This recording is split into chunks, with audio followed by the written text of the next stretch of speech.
Having thoroughly rejected the gospel of Jesus Christ, Aleister Crowley would earn the title of the wickedest man in the world by the London newspapers.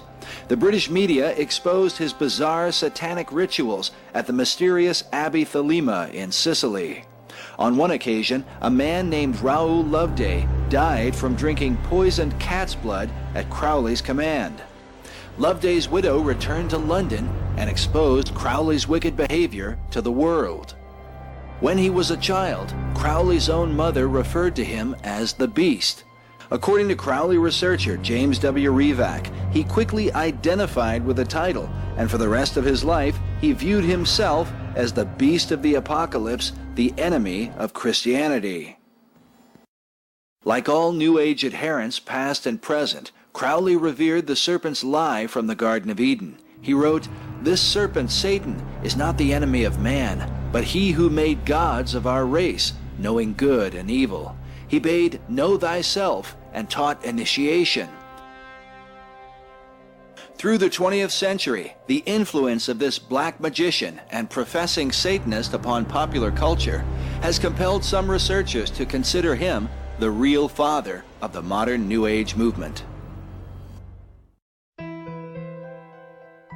Well, he's basically not only the father of modern Satanism and the most highly regarded Satanist of the last century, he is also the father of the modern New Age movement, which is extensive around the Western world today. I won't say he single-handedly ushered in the New Age movement, but he, more so than any other human being, was instrumental in the popularization of the New Age movement. Altered states of consciousness, trying to make altered states of consciousness scientific, through whether it be hallucinogens and seeing reality different, and using the comparisons of a microscope and a looking into a different reality on a spiritual level, whether it was drugs, whether it was astrology or the practice of ritual magic, whether it was sex magic, whether it was his ideas of world unity through magic and so forth. All these are very popular through the 1960s and after that in ushering in what today is called the New Age movement. But he was very, very powerful as far as, more so than anybody. Satanists will admit that Aleister Crowley was, the Satanist of the 20th century. Anton LaVey and the Church of Satan, which was more notorious than Aleister Crowley's group, was simply pop Satanism to many serious Satanists. Hail Satan! Hail Satan! Shemham Farash! Shemham Farash! Hail Satan! Hail Satan! And even Anton LaVey's group, Anton LaVey's library was chock full of Aleister Crowley's books. The co-founder of the Church of Satan with Anton LaVey, Kenneth Anger, was an avowed Satanist who was a follower of Aleister Crowley. And many of his works, Invocation to My Demon Brother, Lucifer Rising, and so forth, videos that he made in the late 60s extolling Satanism, were all about Aleister Crowley, unveiling a picture of Crowley and that's worshipped and so forth. In regard to Satanism, his name comes up over and over again in satanic music and so forth. But even more importantly, in regard to the New Age movement, in the early 1900s, Aleister Crowley was talking about the new eon. Ionis is a Greek word for age, and the new eon being the new age. And what's interesting about Crowley's emphasis on the new age, it had everything to do with what became popular in the 1960s. In his shocking 10-hour documentary, They Sold Their Souls for Rock and Roll, Pastor Joe Schimmel exposes the role of music in furthering the New Age through the 1960s counterculture movement and reveals Aleister Crowley as the patron saint of rock musicians. I can't think of any other occultist who's been more influential on rock musicians than Aleister Crowley, no one close. London Times called Crowley the unsung hero of the 1960s. In fact, if you look at the 1960s counterculture leaders, John Lennon, he said his whole philosophy was, and he quoting Aleister Crowley's axiom, "Do what thou wilt," was the whole Beatles philosophy, he said in his interviews before his death was, "Do what thou wilt." And they put their heroes up on Sgt. Pepper's Lonely Hearts Club Band album, and who did they place there? Aleister Crowley.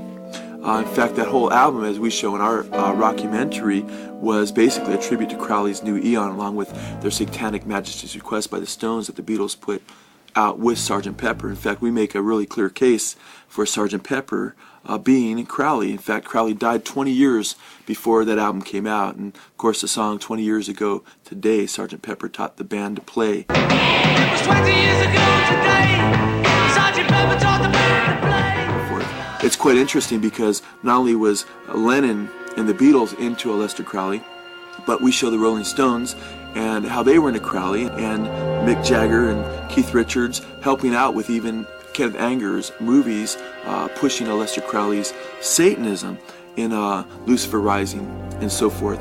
So you have the Stones, you have the Beatles, the two biggest rock bands in the 1960s.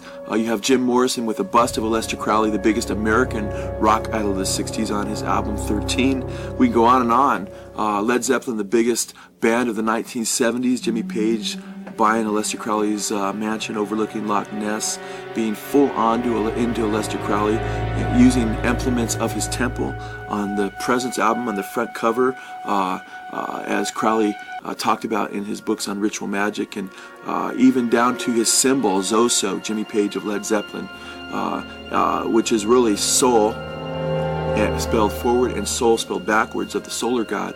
Soul was S-O-L, the god of, or Satan, in Crowley's books. It was another symbol of Satan, S-O-L, and that was Jimmy Page's occult symbol that he used that nobody could decipher.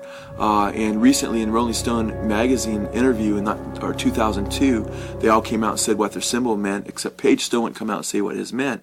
But Crowley said to write backwards and forward. If you look at that symbol closely, it's soul, forward and backwards. So that's still not known to even the rock world what that symbol was, but Jimmy Page has admitted being an admirer of Crowley, practicing Crowley's magic for power and so forth, and they became very powerful. These bands sold their soul for rock and roll, so to speak.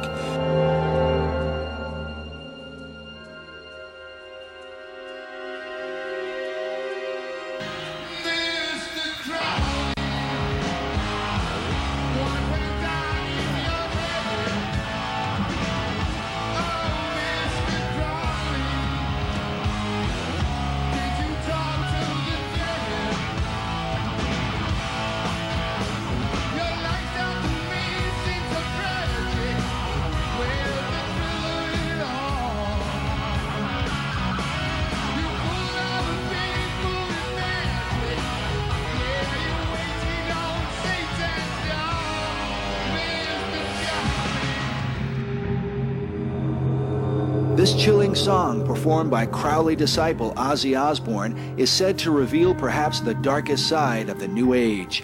In the latter half of the song, listen as Osbourne calls upon Crowley, known as the Great Beast, to ride his white horse. Schimmel and others believe this to be symbolic of the coming Antichrist, known as the first horseman of the apocalypse. In the book of Revelation we read, "And I saw, and behold, a white horse, and he that sat on him had a bow, and a crown was given unto him, and he went forth conquering and to conquer." In his writings, Aleister Crowley would refer to Antichrist as the crowned and conquering child, the Lord of the Eon.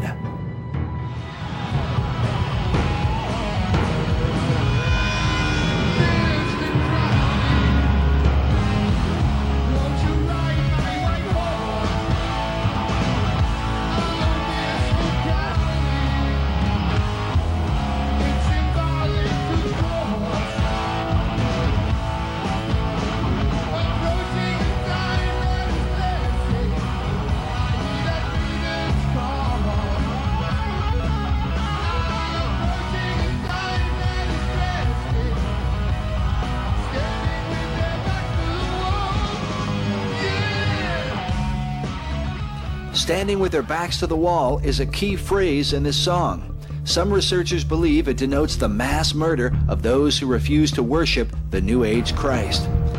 Standing with their backs to the wall, awaiting execution. And ultimately, that's where all this is leading. I mean, it's all about peace and love on the outside. But when it all comes down, there's going to be a brutal leader that will emerge, who Crowley was forthright enough to talk about in his books, and talked about this bloodbath that would come, wherein Christians would be put to death in the establishment of the New World Order. But is this merely the radical view of a drug-crazed Satanist like Aleister Crowley? Or is there, as many suggest, a global effort at work? We remind the viewer that the 20th century is without question the bloodiest in man's history. Some 170 million lives were lost to Nazism, communism, and the various killing fields of the world because of the darkness in the hearts of men.